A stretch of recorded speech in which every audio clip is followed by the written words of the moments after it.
That kind of ammo going through a neck, it should have went through and came out the other side. Am I wrong? No.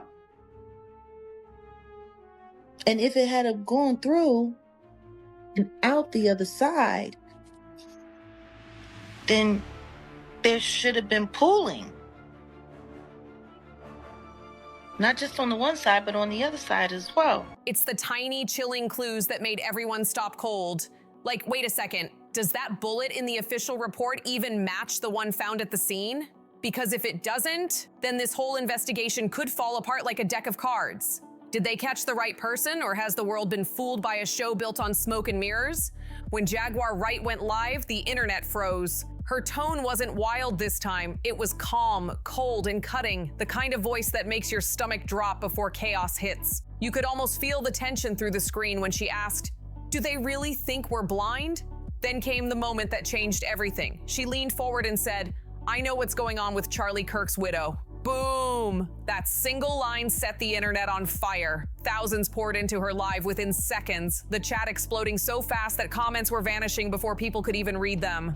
People who once defended Erica Kirk started looking at her sideways, because when Jaguar speaks, she doesn't sugarcoat anything and she slices right through the fluff. She hinted that the woman who had the nation crying might have been performing for following a script written long before tragedy struck.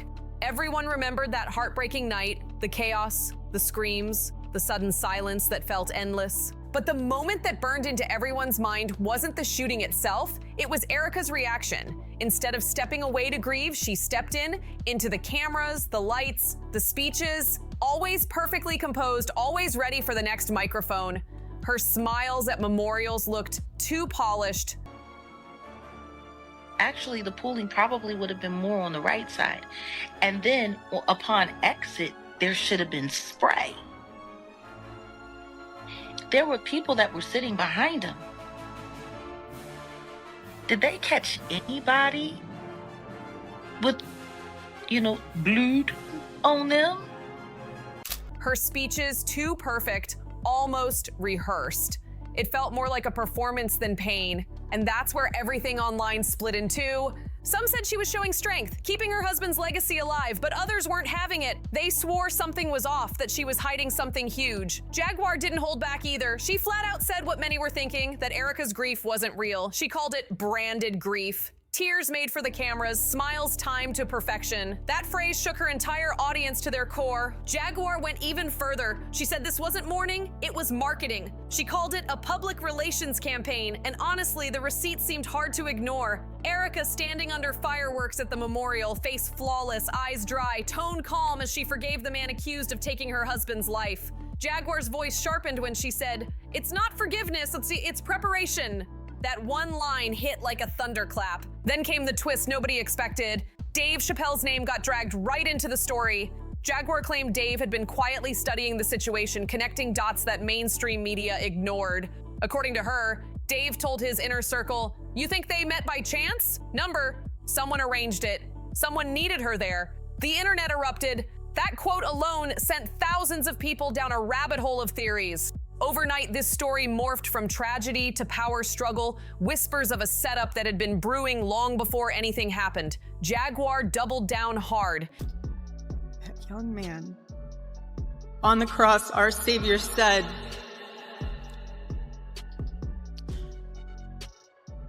"Father, forgive them, for they not know what they do." That man.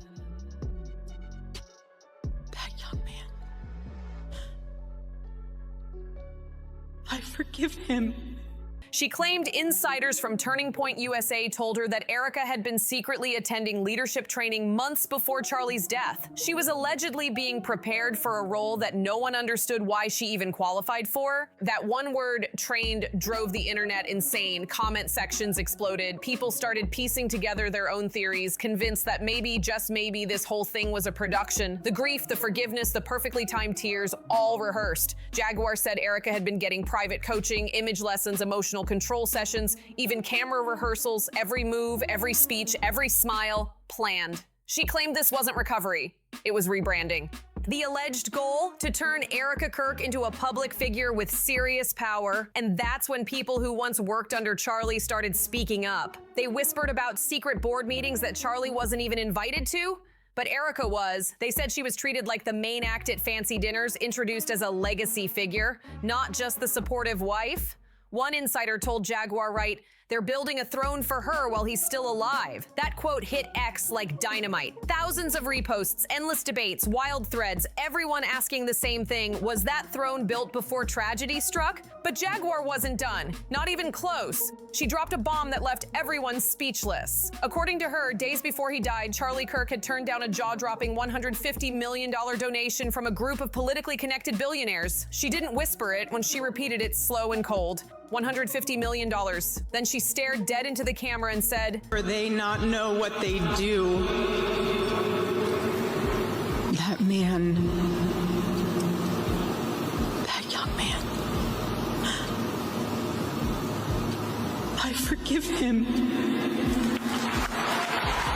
The internet's just gone to fucking hell, hasn't it? It really has. It's finished. And I'm all for jokes, especially dark jokes, but taking the piss out of a woman for her mourning her murdered husband? Is that where it is now, is it? Fucking hell. That's the price of integrity. The silence that followed was chilling, and just a week later, Charlie was gone. While those same donors, they were suddenly shaking hands with his widow. The chat lost its mind. No one knew what to believe anymore, but everyone could feel the weight of it. It was too perfect, too dramatic, in like a movie script. Because if Jaguar's right, this wasn't just tragedy, it was strategy. A man who refused to sell out, replaced by someone who would play along. Jaguar's voice shook, but it wasn't fear. It was disgust. She said this wasn't about politics anymore. It was about control, about how image, money, and power can twist real emotion into performance. Grief turned into branding, pain turned into PR. Then Jaguar dropped the quote that broke everyone's hearts. When a woman loses her husband, she said, she doesn't rush to schedule board meetings. She doesn't call donors. And she definitely doesn't smile under fireworks. The room went dead silent. Then she added, but Erica did, and she did it fast. Those words hit like ice water. She acted, Jaguar said in her tone sharp and surgical. Every interview, every camera, every smile, rehearsed. She claimed Erica wasn't mourning, she was stepping into power. It's not grief, Jaguar said coldly. It's legacy. That line shook the internet to its core. Soon, videos from the memorial started popping up again. Fans slowed them down frame by frame. Every blink, every sigh, every grin was being analyzed. In one clip, Erica looked straight into the lens, paused, and whispered, "Forgiveness," with a faint smile. That 1 second sent shockwaves through the internet. People screamed it looked staged. Comments flooded in. She's not grieving, she's performing. This is a production, not pain. Something's off. Even mainstream reporters started asking why the FBI footage of the shooting was never released. What's being hidden? Jaguar came back live, eyes like ice, and said, they didn't release it because this was never about one man, Joe. It's about control. She claimed this was about controlling the story, the image, and the money that came with it.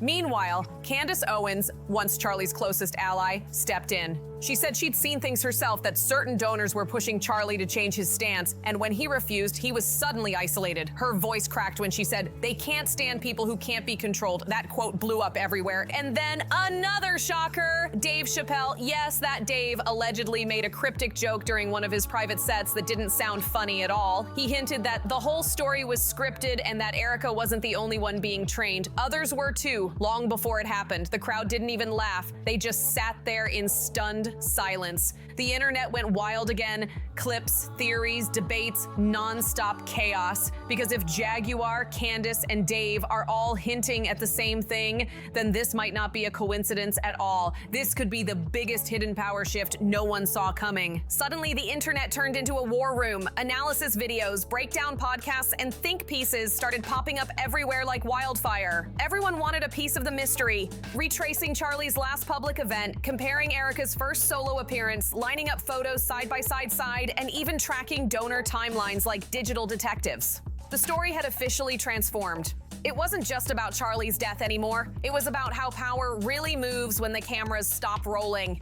People noticed something eerie right away. Erica's speeches sounded the same before and after tragedy struck. Same voice, same calm stance, same tight little smile. It was uncanny, like she hadn't lost her husband, just changed the backdrop. Fans called it too perfect, mechanical, and eerily consistent. She looked unshaken, as if she'd been practicing that image for years. Then, when Jaguar Wright dropped her next line, everything went silent, and that silence was loud. Staring straight into the camera, she said slowly, "No one needs to intervene when the ending is already written."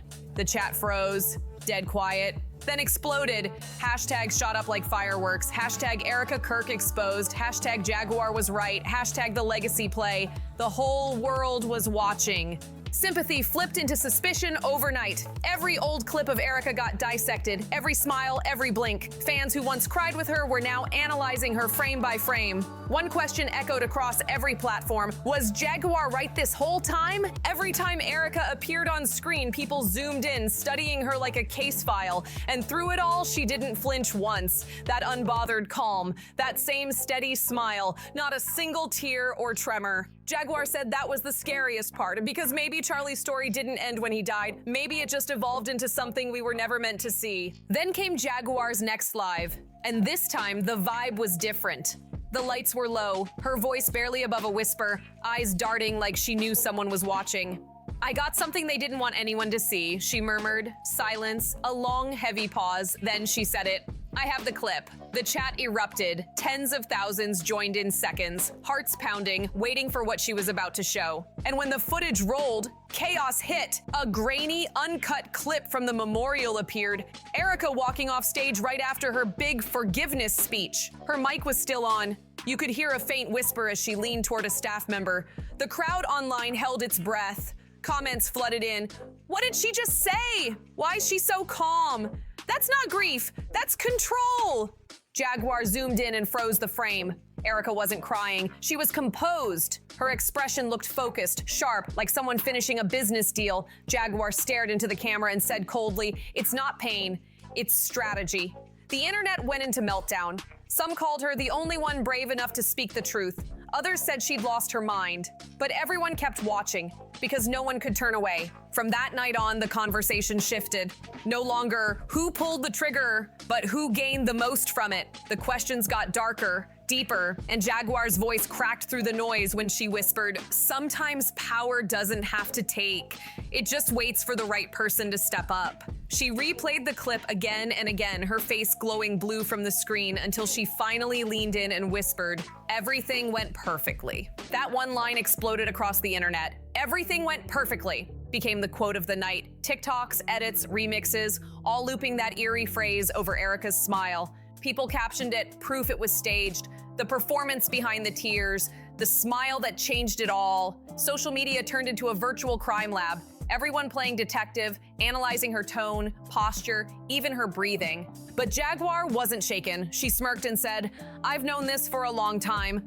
And then she dropped the real bomb. According to her, someone inside Turning Point USA had reached out weeks before the memorial. That source allegedly told her Erica rehearsed her forgiveness speech multiple times, not alone, but in front of a full-on professional team. Jaguar said it plain, it wasn't emotion, it was production. The insider claimed they planned the lighting, the camera pans, even when to pause between words. "That's why it looked perfect," Jaguar said, "because it was perfect." Then her voice got cold. "It wasn't mourning. It was management." By the time she ended the live, social media was in flames. Political commentators, gossip pages, bloggers, everyone was talking. Slowed down clips, screenshots, conspiracy threads, all under the same haunting caption, "Everything went perfectly." And Jaguar wasn't done yet. She claimed the so-called rehearsal was more like a full-scale set. There was a director of photography, lighting tests, a sound engineer fine-tuning the audio, all for that one emotional moment. She said every second was choreographed, the breathing, the quiver in her voice, even how the light hit her face just right. Then Jaguar leaned close to the camera and hissed, "That woman is not mourning. She's debuting," Jaguar declared, and the chat exploded. "Debuting what? Launching what?" People spammed in panic. Jaguar's eyes glowed under the screen light as she whispered, "Power!" The room went dead quiet. Then she kept going, her voice shaking now. She claimed that within 48 hours of Charlie's death, Erica was allegedly contacted by the same billionaire circle that had once offered him $150 million. 40, 8 hours, Jaguar said, each word like a slap. The comments went crazy.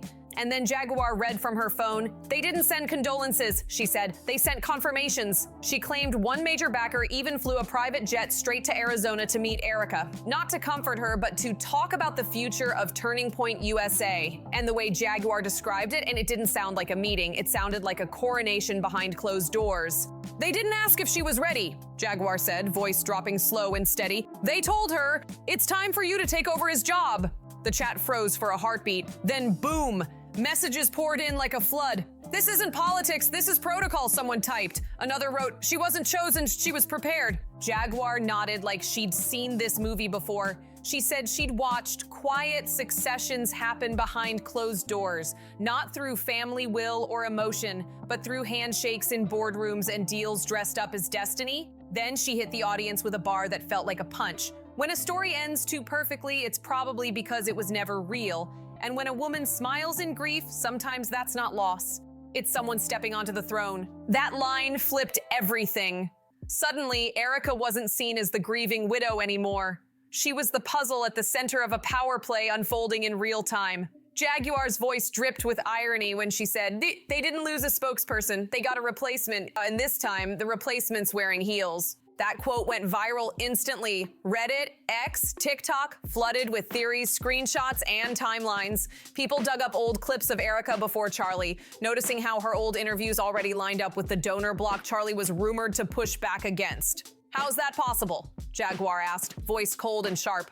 You married a rebel, but you talk like the machine he was fighting. That single question echoed everywhere. Users started lining up side-by-side footage, comparing speeches, tone, even who sat where at donor dinners.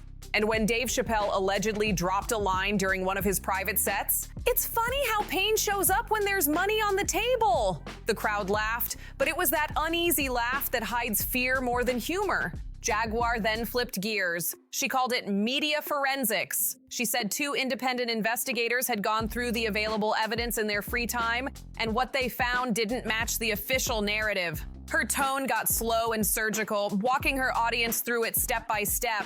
According to Jaguar, the scene looked too clean. No debris scatter, no impact traces, no chaos patterns, just pristine order where there should have been panic. Too clean, too perfect, she repeated like a warning. She said even the angle of the most shared clip didn't line up with the shooter position that was originally reported. She pointed out that no one had ever seen the full uncut footage to clear the confusion. Then came the wildest claim, that the one and only piece linking Tyler Robinson to the case was a single DNA trace that could have been planted. The chat lost its mind. If that's true, the story has to be rewritten, people spammed. Was it all staged? Another yelled. Jaguar didn't blink. She leaned closer to the mic and said calmly, I'm not saying they put on a show. I'm saying it was too well staged to feel real. That line hit like thunder. After that, the conversation stopped being just gossip. It became a full-blown public investigation. Users everywhere started acting like detectives. Every frame got dissected, every camera angle studied, every pause timed like courtroom evidence. They built timelines, compared guest lists, checked lighting cues, even analyzed her clothes. It was wild, like a digital courtroom built by millions of strangers.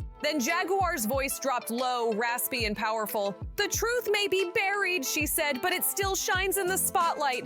And this time that light's aimed right at her. The chat exploded with fire emojis and question marks. By the end of that stream, people weren't asking who pulled the trigger anymore. They were asking who's profiting from the tragedy. Jaguar had flipped the narrative from chaos to choreography, from loss to leverage. She made everyone wonder, maybe the ending wasn't an ending at all, just the next act in a much bigger plan. Still, she threw in a calm disclaimer that she was only sharing her opinion based on what insiders allegedly told her and what the public could already see online. She said she wasn't declaring guilt, she was demanding answers. Drop the full tape, no cuts, the chat screamed, flooding the comments like a chant. Then Jaguar leaned back, breathing deep, and said she wasn't doing this for clout. She was exposing a system. There's a formula to every play, she warned. They find a face, they write a story, and then they silence everyone else. Her words hit like static in the air. Heavy, electric, unforgettable. At first, viewers thought she was being poetic, until she dropped the real shocker. She said there was a second recording taken from the roof on the day of the incident, but that camera mysteriously malfunctioned just seconds before the chaos began. And here's the twist. According to her, Erica Kirk personally approved the final public cut of the footage, allegedly scrubbing every close-up of the sponsor's area. The whole chat froze. Then Jaguar tilted her head, her tone icy and precise. Why does a widow have the right to decide that? She paused, let the silence drag, then added, "You can't edit an incident involving your husband unless someone gave you permission." The chat room went dead silent. No jokes, no spam, just thousands watching her stare straight into the lens, daring anyone to say she was lying. And no one did. Then, boom! Candace Owens jumped into the ring. She posted one line on her feed. "The truth always comes out when you try to silence the wrong person." That sentence spread like wildfire. Jaguar screenshotted it, tagged Candace, and replied, "We get it, and we won't be silent." And just like that, the rumor mill turned into a full-scale movement. People flooded the FBI's official pages, tagging Erica and Turning Point USA with one demand. Where's the full footage? Who approved the edit? Why did the rooftop camera die at the exact second it mattered most? Every time Erica tried to post something new, her comment section filled with one haunting phrase, "It was perfect." The words had turned into a curse, the internet's way of saying, "We see you." Weeks later, Jaguar closed one of her streams with a line that left people frozen. Looking straight into the camera, she said, "When a woman smiles at the funeral of the man who made her name, maybe you should ask, who is she smiling for?" Then, without missing a beat, she added, "You can't scare me with lawsuits. You can't erase the truth." Behind her, the same footage played. Erica under glowing lights, fireworks bursting in slow motion, her expression calm, flawless, and almost too steady. Every emotion placed perfectly, every camera flash landing on cue. It didn't look like sorrow anymore.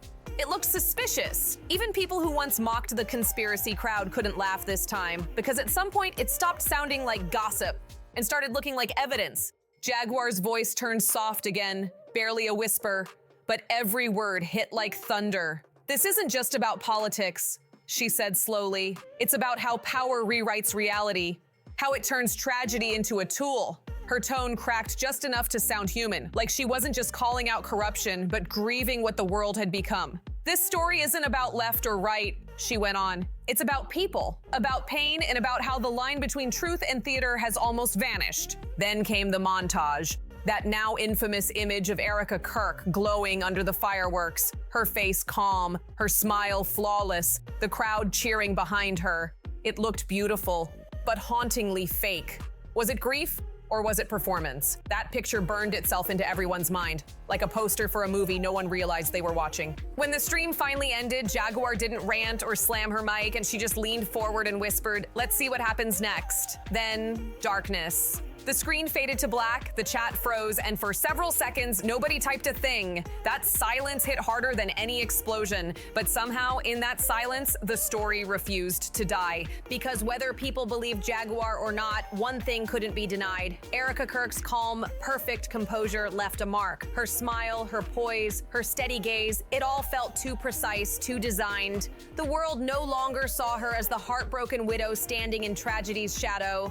They saw something else, a woman standing in the spotlight while something darker moved quietly behind her. And Jaguar said it best later in a short clip that spread like wildfire. "They can control the headlines, but they can't control the energy." That quote became a mantra across social media, because at this point, the story had taken on a life of its own, no longer confined to live streams or headlines. It was emotion, it was obsession, it was energy that wouldn't fade. Some stories don't end with statements, they end with a feeling, and this one left people uneasy long after the screen went dark. The saga between Erica Kirk and Jaguar Wright stopped being simple gossip. It became a mirror reflecting something way deeper, a warning about how easily emotion can be scripted, how grief can be staged, and how pain can be sold like a product. It's a chilling reminder that sincerity can't be mass-produced, no matter how expensive the lighting or how perfect the speech. Jaguar ended her last stream not with drama, but with truth. Her voice trembled slightly as she said, "In a world where every tear can be directed and every smile rehearsed, the truth doesn't need special effects. Real pain doesn't need editing, and honesty doesn't need a camera." Her words lingered like smoke, heavy, cold, unforgettable. So whatever side you're on, remember this: not every smile means peace, and not every statement means truth. Stay sharp, stay aware, and question everything. Because sometimes what looks perfect was never real at all. Make sure you like, subscribe, share, and drop your thoughts in the comments. And because this story isn't finished yet, more secrets are waiting to surface, and you won't want to miss what comes next. See you in the next one.